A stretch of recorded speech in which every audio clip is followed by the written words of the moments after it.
L'élevage intensif regroupe plus de 50 millions de vaches laitières dans le monde.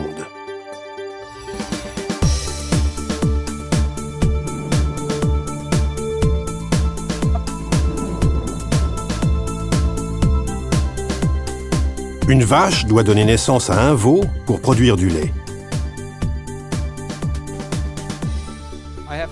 Ma ferme compte aujourd'hui 500 vaches laitières. J'aimerais traire plus de vaches et accroître le rendement. Malheureusement, je dois remplacer plus de vaches que je le souhaiterais en raison de leur infertilité, ce qui réduit la rentabilité de mon exploitation laitière. La fertilité est un aspect crucial dans la gestion d'un élevage laitier. Rendez-vous compte, je dois remplacer environ 175 vaches chaque année, ce qui nuit énormément à mon activité.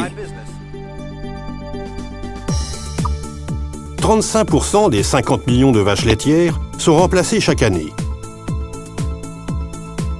Ceci signifie que 18 millions de vaches quittent les troupeaux annuellement.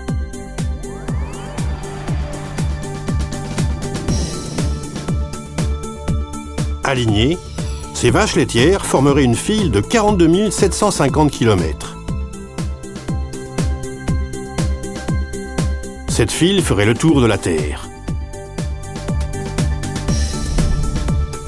Les vaches non gestantes, après une période raisonnable, sont réformées. Les statistiques mondiales révèlent que parmi les vaches réformées, 26% le sont en raison de problèmes de fertilité. Ceci représente 5 millions de vaches laitières qui, alignées, relieraient New York à New Delhi.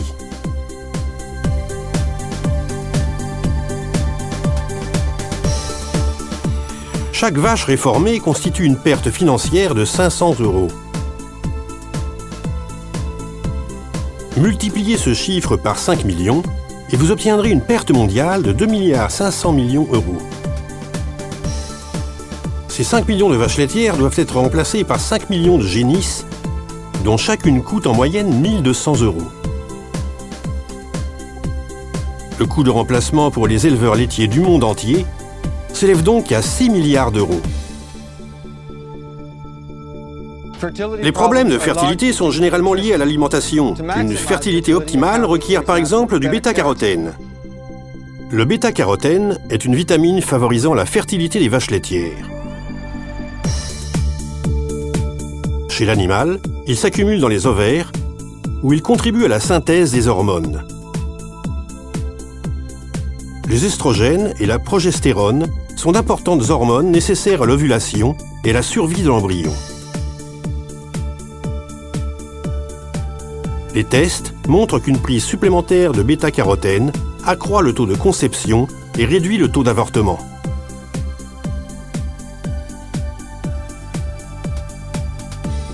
Et ce n'est pas tout.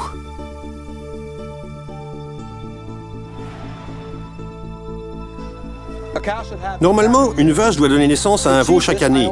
Pour ce faire, je ne dispose que de 2 intervalles lors du cycle œstral pour assurer la fécondation après la mise bas.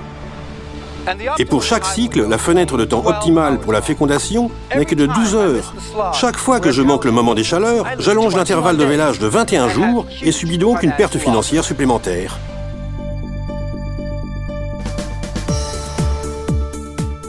Un autre avantage du bêta-carotène est que les chaleurs sont plus apparentes, ce qui aide l'éleveur à procéder à la fécondation au bon moment. Comment cela peut-il accroître la rentabilité de l'exploitation?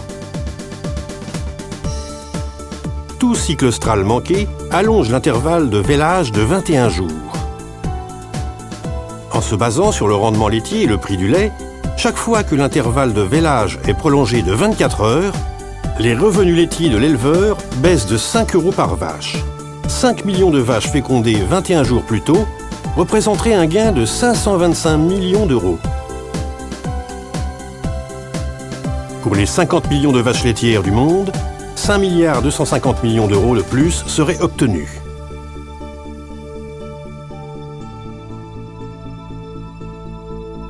Si je peux réduire le nombre de génisses de remplacement de 20%, 35 vaches de moins quittent mon troupeau chaque année. Un gain de 42 000 € est ainsi possible.